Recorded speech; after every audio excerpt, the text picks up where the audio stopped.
Señor, te damos gracias en esta noche. Padre, queremos pedirte en esta noche que tu Espíritu Santo sea en nuestra vida dirigiéndonos a toda verdad. Oro, Señor, por cada persona que ha de venir y oro, Señor, para que tu revelación impacte en nuestros corazones. Señor, quiero darte gracias porque sabemos que tú estás operando en poder y en autoridad en nuestras vidas. Señor, y quiero tomar la oportunidad también para orar por Venezuela en este momento, Señor. Levantar la vida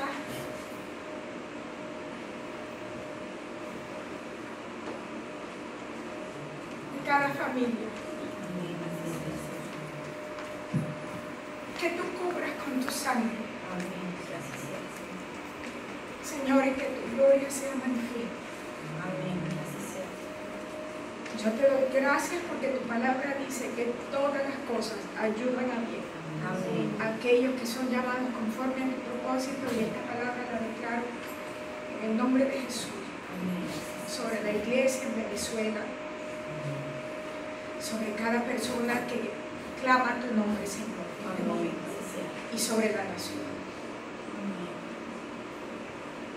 Gracias por la oportunidad, Señor, que me diste estar y compartir la estrategia que debía entregar. Señor, permite en el nombre de Jesús que esta palabra produzca tu vida. En el nombre de Jesús. Amén.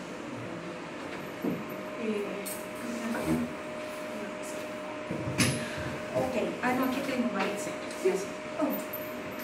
Bueno, ¿me vuelve a dar su nombre? José García. Gracias por estar con nosotros en este día. Espero en el Señor que sea de bendición la clase para ustedes hoy. Nos introduces a tus amigos. Angie y Caleb. ¿Y hablan español? Sí, entonces podemos dar la clase en español. Sí. Gracias por venir y espero en el Señor que sea de bendición para ustedes también la clase esta noche. Bueno, el pastor empezó una serie con ustedes de la semana pasada que se supone es una serie sobre fundamentos en lo que respecta a lo que es la iglesia apostólica. ¿Por qué esto es importante? Algunos de ustedes probablemente han escuchado de la iglesia apostólica como una denominación, pero nosotros vamos a hablar de la iglesia apostólica no como una denominación, sino como un fundamento bíblico. Es decir, ¿qué significa que hayan para este tiempo? ¿Qué es una mentalidad apostólica? ¿Por qué esto de apóstoles, profetas? ¿Qué es lo importante de esto? El año pasado, cuando yo compartí con ustedes determinando o cómo nosotros podíamos mirar a los obreros falsos, hablé acerca de los perfiles de lo que era el apóstol, el profeta, el maestro, todo esto, ¿verdad? Así es que pensando hoy, porque pues cuando vi el material que el pastor les entregó de la doctora Price, esta es una mujer, esta es una de las apóstoles reconocidas en el país en este momento, y para nada es un excelente material. Y como yo le decía a mi esposo, pues yo no tengo nada en contra ni del material ni del apóstol, pero personalmente hay perspectivas que yo considero que no son aplicables a la iglesia, y es muy fácil para algunas personas escribir cuando ellos no están caminando en una realidad, y hablar de una iglesia apostólica porque alguien se llama apóstol, y no estoy diciendo que ella no sea apóstol, ¿ok? Pero no tiene una iglesia, entonces eso son cosas muy utópicas. Yo quiero compartir con ustedes en esta noche lo que es la iglesia apostólica, pero desde la perspectiva del fundamento bíblico. ¿Dónde nace la iglesia apostólica? ¿Qué es ser apostólico? Porque ser apostólico entonces es una unción, es una mentalidad que nosotros debemos adquirir. Pero vamos a ver qué es lo que dice la Biblia al respecto. En Hechos capítulo 2, nosotros vamos a ver lo que es el nacimiento de la iglesia apostólica, que es lo que se conoce también como la iglesia primitiva, que es el nacimiento de la iglesia del Nuevo Testamento. Vamos a ver cómo fue que la plenitud del Espíritu Santo vino al creyente y para qué vino al creyente. Vamos a contrastar lo que dice Hechos capítulo 2 con lo que nosotros hemos visto históricamente. Vamos a mirar cuánto la iglesia institucional se ha separado de lo que dice la Biblia y vamos a llegar a nuestras conclusiones, ¿ok? Veamos, en Hechos capítulo 2, este es un pasaje sumamente largo, son 40 versos. Voy a leer la mayor parte del pasaje. Mari, ¿no hay una Biblia por aquí para compartir con estos chicos? Hermanos, ok, Hechos capítulo 2 del 1 en adelante, cuando vaya a saltar versos yo les voy a decir. Dice, cuando llegó el día de Pentecostés, estaban todos unánimes juntos y de repente vino del cielo un estruendo como de un viento recio que soplaba, el cual llenó toda la casa donde estaban sentados. Y se les aparecieron lenguas repartidas como de fuego, asentándose sobre cada uno de ellos. Y fueron todos llenos del Espíritu Santo y comenzaron a hablar en otras lenguas según el Espíritu les daba que hablase. Quiero que el verso 4, por favor, ustedes lo remarquen porque ese verso es importante. En el verso 5 dice, moraban entonces en Jerusalén judíos varones piadosos de todas las naciones debajo del cielo. Está diciendo en el verso 4 que el Espíritu Santo vino y se manifestó en diferentes, dándole a los creyentes a hablar diferentes idiomas. Los idiomas de las personas, de las naciones que estaban en ese momento en Jerusalén. Amén. Esto es importante que lo vayamos teniendo en cuenta. Verso 6. Y hecho este estruendo, se juntó la multitud y estaban confusos porque cada uno les oía hablar en su propia lengua. Segunda cosa, verso 4 dice que ellos hablaban en lenguas diferentes y en el verso 6 las personas les oían hablar en sus propias lenguas. Esto es importante para que ahorita mencionemos lo que significa o lo que implica la comunicación efectiva en Dios. ¿Ok? Esas dos cosas quiero que las vayan señalando. Verso 7. Y estaban atónitos y maravillados diciendo, mirad, ¿no son galileos todos estos que hablan? ¿Cómo pues les oímos nosotros hablar cada uno en nuestra lengua en la que hemos nacido? Verso 12. Y estaban atónitos y perplejos diciéndose unos a otros. ¿Qué quiere decir esto? Miren la pregunta que se está haciendo la gente al mirar a la gente de Dios que está recibiendo la plenitud del Espíritu Santo. Empiezan a hacerse una pregunta. ¿Cuál es la implicación de esto que está ocurriendo? ¿Por qué esto es importante? Porque si lo que está ocurriendo dentro de nuestras congregaciones no está trayendo a la gente incógnita, preguntas, hay un serio problema. Si lo único que está generando en la gente es simple confusión o burla, hay un problema. Porque aquí vemos que esta gente empezó a preguntarse inmediatamente cuál es la implicación de lo que está ocurriendo dentro de la iglesia. ¿Ok? Recuerden que vamos hacia qué es la iglesia apostólica, qué implica una mentalidad apostólica. Bienvenidos.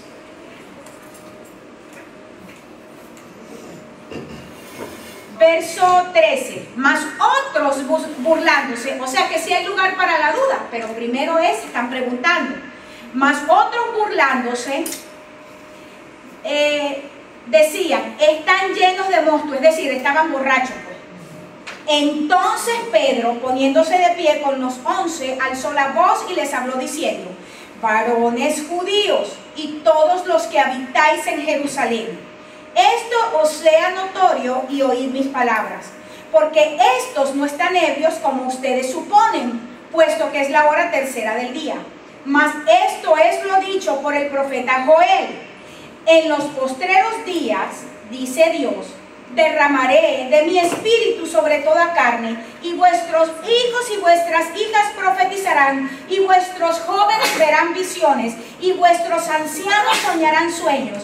Y de cierto sobre mis siervos o sobre mis siervas en aquellos días derramaré de mi espíritu y profetizarán. y daré prodigios arriba en el cielo y señales abajo en la tierra, sangre y fuego y vapor de humo. El verso 20, el sol se convertirá en tinieblas y la luna en sangre antes de que venga el día del Señor grande y manifiesto, y todo aquel que invocare el nombre del Señor será salvo. Verso 36. Sepa pues ciertísimamente toda la casa de Israel que este Jesús, a quien vosotros crucificasteis, Pedro sigue predicando, ¿ok? A quien vosotros crucificasteis, Dios le ha hecho Señor y Cristo. Al oír esto, se compungieron de corazón y dijeron a Pedro y a los otros apóstoles: varones hermanos, ¿qué haremos? Pedro les dijo: arrepentíos y bautícese cada uno de vosotros en el nombre de Jesucristo para perdón de los pecados y recibiréis el don del Espíritu Santo. Porque para vosotros es la promesa y para vuestros hijos y para todos los que están lejos, para cuantos el Señor nuestro Dios llamare.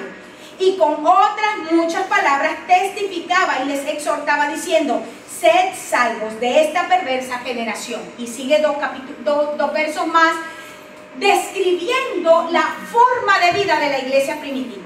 Recuerden, ¿qué estamos aprendiendo hoy? ¿Qué significa ser apostólico? ¿Qué es la mentalidad apostólica?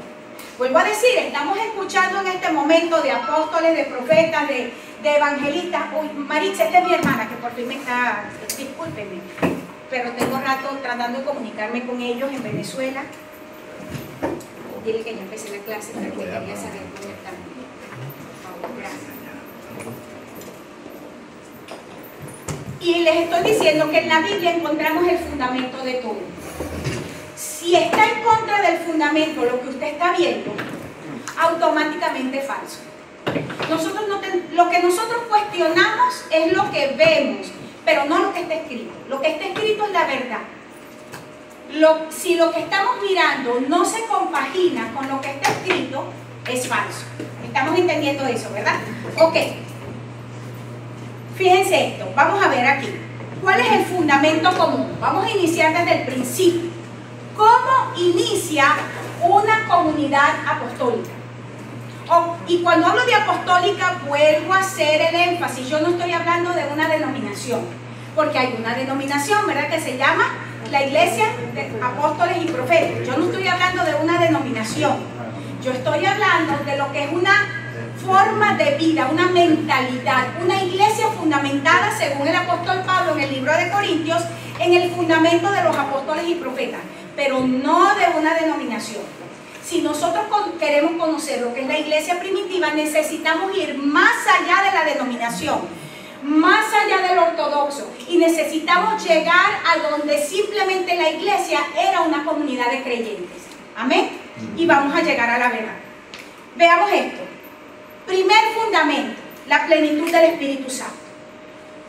En este pasaje que acabamos de leer de Hechos 2, hay 42 versos aquí.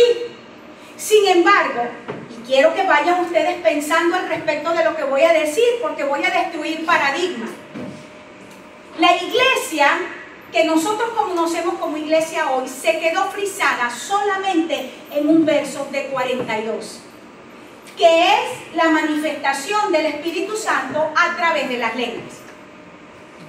Hay 42 versos explicando un hecho, un verso explicando que cuando el Espíritu Santo se derramó en ese momento, dio diferentes lenguas, un siguiente verso que dice que los que estaban escuchaban en sus propias lenguas, y a partir de allí, 40 versos explica lo que es una mentalidad llena del Espíritu Santo. Ha habido un desbalance, evidentemente, que si en la Biblia, que si en ese pasaje encontramos solo 2 versos en la manifestación, nosotros por más de un siglo, desde 1906, nos quedamos haciendo un sobreénfasis en 2 versos y perdimos la perspectiva de 40. ¿Están captando lo que quiero decir? Voy a tratar de ir un poquito más lento por las personas que vienen hoy por primera vez. Yo tiendo a hablar muy rápido y ¿verdad?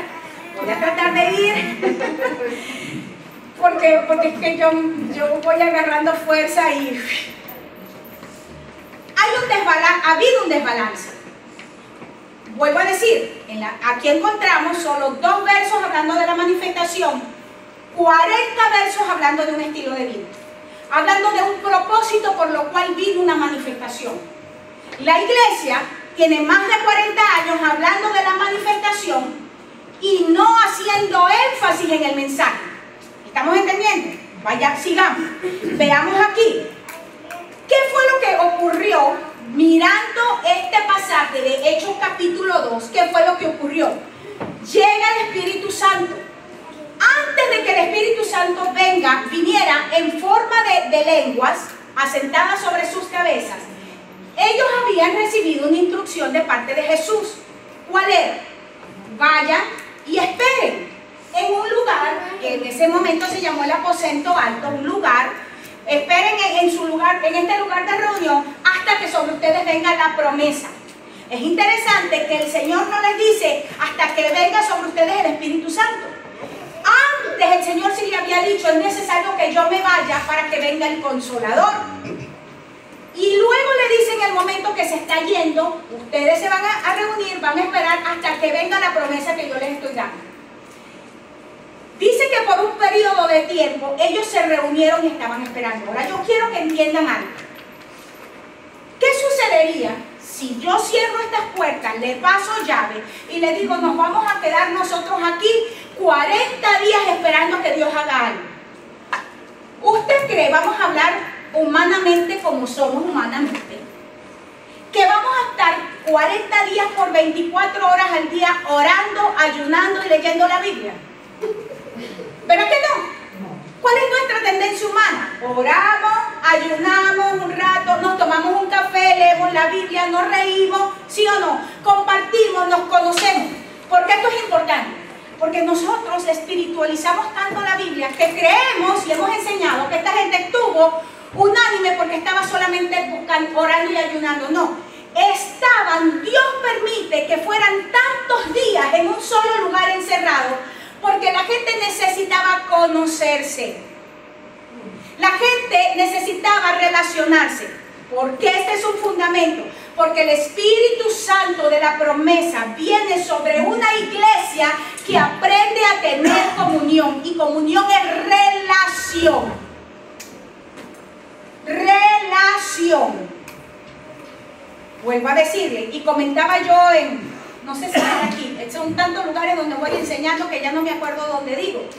Pero les decía, yo nací en la iglesia pentecostal. ¿Y cuál fue mi mayor frustración? Cuando todo el mundo hablaba en lenguas y yo no podía hablar, y entonces me hicieron creer que yo estaba en pecado. Y pasaba el tiempo y porque yo estaba en pecado. Y resulta ser que, claro, me decían, habla, di aleluya, aleluya, aleluya, aleluya, hasta que la lengua se te enrede. Y cuando finalmente la lengua se te enrede es porque vas a hablar en lengua. Y entonces yo decía en mi mente, pero así no puede ser, porque si es el Espíritu Santo, tiene que haber algo sobrenatural que venga sobre mi vida y lo haga. Ahora, yo tenía 13 años, terminé creyendo que yo estaba en pecado, entré en amargura, entré en decepción, hasta que gracias a Dios vino el Señor y me habló. Aleluya. ¿Estamos entendiendo? Aquí el Señor lleva un grupo de personas y le dice, sobre ustedes va a venir algo sobrenatural. Ellos no sabían lo que era. El Espíritu Santo todavía no había doctrina sobre el Espíritu Santo. O sea que aquí no había nada que explicar ni nada que enseñar. No había ningún ministro que les dijera ni cómo van a orar, ni cómo van a esperar, porque no había nada, ni siquiera en el Antiguo Testamento, de cómo el Espíritu Santo podía venir sobre la gente. Porque en el Antiguo Testamento la venida del Espíritu Santo, no se olviden, era sobre una persona que tenía una investidura especial y era literalmente poseía a la persona. O sea que no había un patrón en el Antiguo Testamento que le pudiera decir a este grupo de personas cómo iba a ser la experiencia. No había una normativa escrita. ¿Y usted cree que eso es casualidad? Hoy, hermanos, Dios está haciendo cosas que están en la palabra, pero que han sido veladas por interpretaciones humanas. Pero que es el tiempo donde el Señor está trayendo una revelación fresca a nuestras vidas y una revelación liberadora. Amén. Sigo diciendo. Ahora, ¿cuál era el propósito por el cual Dios bautiza en este momento a la iglesia primitiva con el Espíritu Santo y por la que sigue bautizando. Aquí hay diferentes backgrounds. Por ejemplo, Ángel. Recibiréis poder. Y recibiréis poder. O sea, que nos bautiza para recibir poder. Ok. ¿Alguien más? ¿Para qué? Para limpiarnos del pecado. ¿Para qué más nos bautiza el Señor con su Espíritu Santo? Para sellarnos. ¿Para qué más? Para dirigirnos a toda verdad. Para nacer de nuevo, para sabiduría. En Hechos capítulo 2 nosotros encontramos que dice, vamos a recibir poder para. O sea, y la pregunta, vuelvo a decir, ¿para qué somos bautizados? Para ser testigos. ¡Ajá! El verso lo está diciendo. El Espíritu Santo empieza aquí diciendo, van a recibir poder para que me sean testigos en Jerusalén, en Judea, en Samaria y hasta lo último de la tierra. ¿Cuál ha sido el énfasis de la iglesia con respecto al bautismo del Espíritu Santo?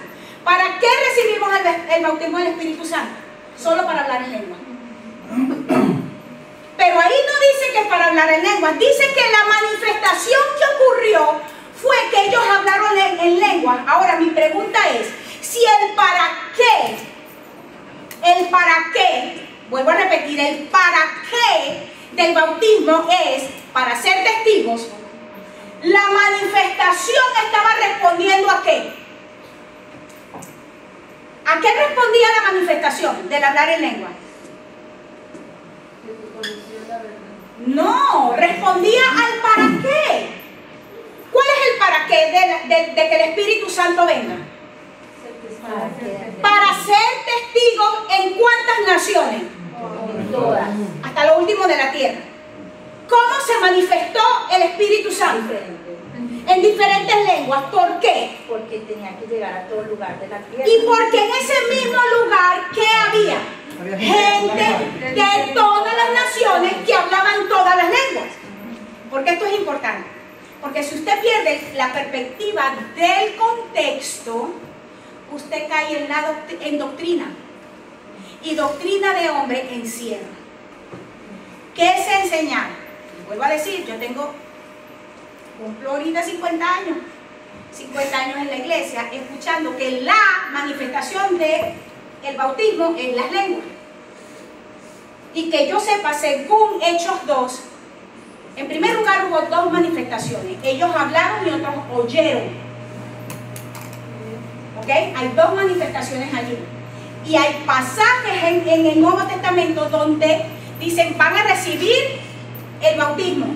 Y no dice necesariamente que hablaron en lenguas, pero siempre vamos a encontrar en todo el Antiguo Testamento que cada vez que el Espíritu Santo vino, siempre trajo sobre ellos la capacidad para testificar. La palabra que se utiliza, y me seréis testigos, van a recibir poder para ser testigos, es la palabra mártir, que ahorita la vamos a ver en el contexto de la mentalidad apostólica. ¿Amén? Ajá. Sí, dígame. Eso dijo lo de la manifestación del Espíritu Santo en lenguas. Hay gente que interpreta lenguas y hay gente que habla lenguas. Y la que interpreta no sabe uno que realmente es palabra de Dios. ¿Cómo sabe que realmente lo que está interpretando es palabra de Dios? Por eso es que el discernimiento es tan necesario. Porque así mismo como tienes que discernir que el que está hablando en lenguas está hablando por lenguas del Espíritu, porque también hay lenguas demoníacas. Sí, porque Que es lo que yo digo, Rambo saca la bazooka, y están hablando lenguas, ¿verdad? Empiezan con eso, están hablando lenguas. No, un lenguaje angelical o humano tiene una estructura sintáctica. ¿Qué tal si yo me pongo hora y media a decirles hola, ¿qué tal? Hola, ¿qué tal? Hola, ¿qué tal? Hola, ¿qué tal? Hola, ¿qué tal? Hola, ¿qué tal? Hola, ¿qué tal? Hola, ¿qué tal? ¿Se la calan? No. No, si usted se respeta a sí mismo, en 3 minutos se para y se va. Sí. ¿Sí o no? Porque de qué a usted le sirve de que yo esté diciendo aquí por hora y media, hola, ¿qué tal? Hola, ¿qué tal? Hola, ¿qué tal? Hola, ¿qué tal? ¿Verdad? Me pregunto yo, si usted no escucha un sonido repetitivo, muchísima gente que habla en lengua. Yo creo en el don de lengua. Yo creo en la interpretación de lengua. Yo creo en la profecía. Pero creo justamente en que el Espíritu Santo tiene que venir y habilitarte, porque esto tiene que ser algo real. Así como cuando tú oras por alguien y se sana. No es estar inventando cosas de tu mente. Veamos aquí. Vamos a seguir. ¿Qué fue entonces lo que ocurrió? Vean el cuadro. Había gente de todas las naciones de la tierra. Toda esa gente empezó a decir, Dios mío, ¿qué está pasando aquí? Porque ellos empezaron a escuchar el mensaje en su propia lengua. Entonces, ¿para qué fue la plenitud del Espíritu Santo? Siempre que el Espíritu Santo viene a la vida del creyente es por un mover global. Amén. Las lenguas no vienen a ti simple y llanamente para que te despeinen. Sí, las lenguas vienen a ti porque hay un llamado global. Usted me ha escuchado hablar a mí de las lenguas en otro momento. Y no me voy a centrar aquí porque usted me ha escuchado hablar. Pero hay lenguas humanas, hay lenguas angelicales. Y dentro de las lenguas humanas, yo necesito una forma de un lenguaje con que me pueda comunicar con esta muchacha. Yo necesito un lenguaje para comunicarme con esta niña. Yo necesito un lenguaje para comunicarme con una señora. Yo necesito un código de lenguaje para comunicarme con un niño más chiquito. ¿O no? Sí. Esos son lenguas humanas. Existe el inglés, existe el francés, existe el alemán. O sea que lenguaje es todo sistema de comunicación. Y pregunto yo, ¿cómo es que alguien dice que tiene el don de lenguas y no puede comunicarse con su pareja?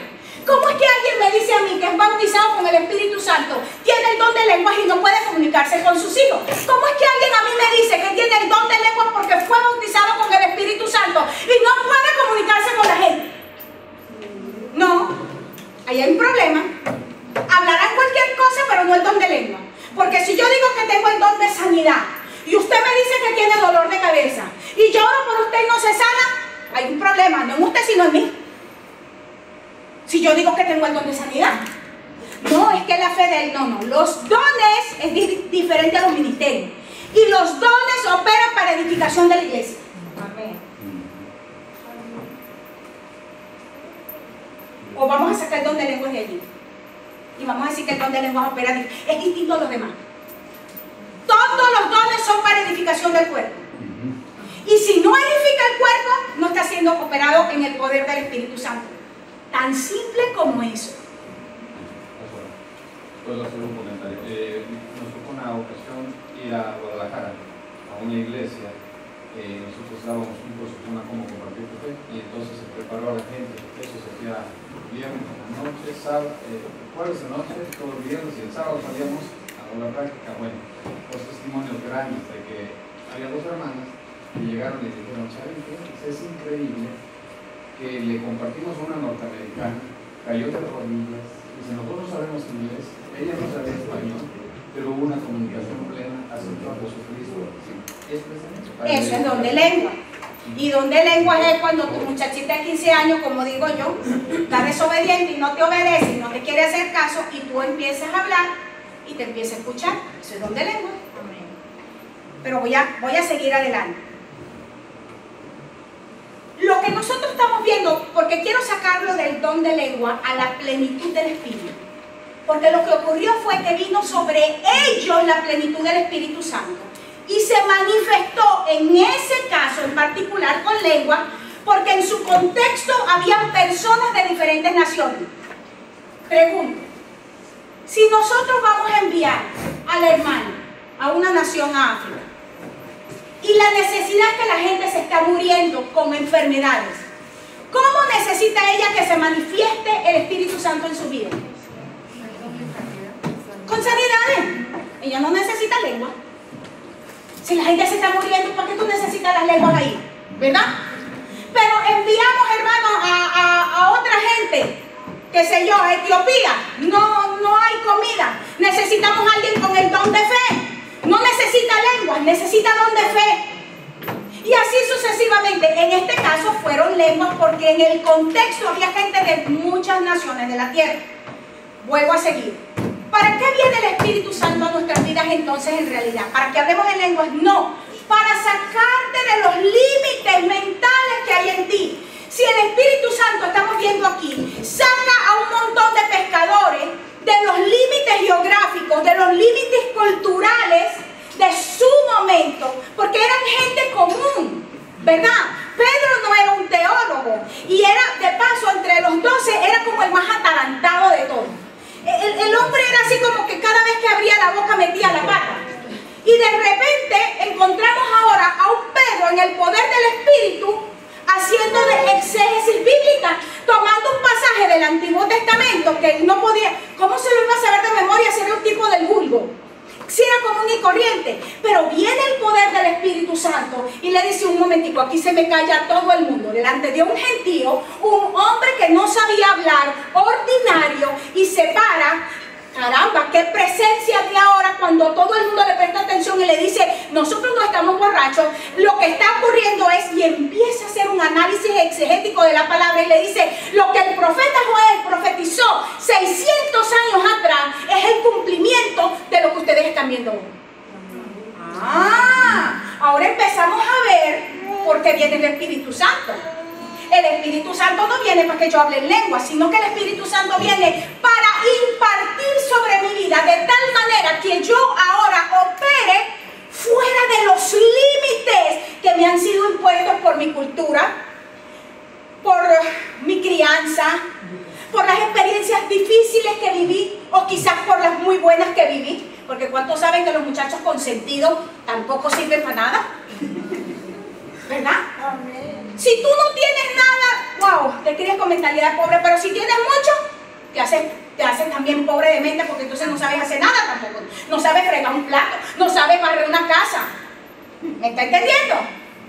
El Espíritu Santo viene, recuerda que estoy hablando de una mentalidad apostólica, es para romper el límite mental que hay en nosotros. Porque todos nosotros tenemos situaciones que nos limitan. Si no es nuestro género, es nuestra cultura. Si no es nuestra cultura, es la edad. Si no es la edad, es la teología que me enseñaron. Si no es la teología que me enseñaron, es lo que mi papá dijo de mí, que yo era un bruto, o que yo era una bruta, o que no servía. ¿Me está entendiendo? Sigo adelante. Dice, sigue diciendo el pasaje, apenas voy en mi introducción, que la gente estaba atónita. Es decir, estaba con la boca abierta ante aquello que estaba pasando. ¿Cómo tú sabes que lo que está ocurriendo en muchas iglesias no es el Espíritu Santo? Porque no, la gente no se está asombrando de lo que está pasando en nuestras congregaciones. ¿Qué significa asombro? Asombro, en primer lugar, es que te quedas así como que, wow, anodadado. Tú dices, un momentico, déjame pensar, permíteme rebobinar, ¿qué es lo que está pasando? ¿Sí o no? Tú necesitas pararte. Y el asombro te lleva a que tú tienes que analizar lo anterior, lo que estás viviendo, y ok, ahora cómo se proyecta. La gente dice que estaba atónita y maravillada. Entonces, ¿qué dice? Ya les hablé de esta parte, lo voy a seguir. En el verso 40, porque Pedro empieza a predicar y les dice, termina su mensaje diciendo: sed salvos de esta generación perversa. La palabra perversa que se utiliza aquí en este contexto, miren qué palabra tan interesante, es la palabra escorios, de donde viene la palabra. ¿Saben el problema de la columna, que es la escoliosis? De ahí viene escoliosis. ¿Qué es una escoliosis? Una columna torcida. ¿Qué está diciendo Pedro? Cuando él empieza a predicar, él empieza diciendo: no están borrachos, no es esto, no es aquello, y el Cristo que ustedes crucificaron, este vino a ser rey, señor, y tal, sentado. Y después termina el discurso diciendo: sed salvos de esta perversa generación. La palabra perversa entonces ahí no es pecadora como nosotros pensamos, adúltera, drogadicta, homosexual, no. sino es una generación torcida. Cuando tú tienes propósitos torcidos, eres parte de la perversa generación. Vamos a aplicar entonces, porque resulta ser que, ahora sí lo que tú estás diciendo, ¿cómo sé yo que si el que está hablando o el que está interpretando es el Espíritu Santo? Porque aquí entonces en esa frase quiere decir que si yo puedo estar dentro de la iglesia, pero con propósitos torcidos. Y si tengo propósitos torcidos, soy parte de la perversa generación. Y la plenitud del Espíritu Santo viene es para hacerme salva de una situación torcida. Aplícalo a tu relación. Yo me voy a relacionar con la hermana Elvira, porque la hermana Elvira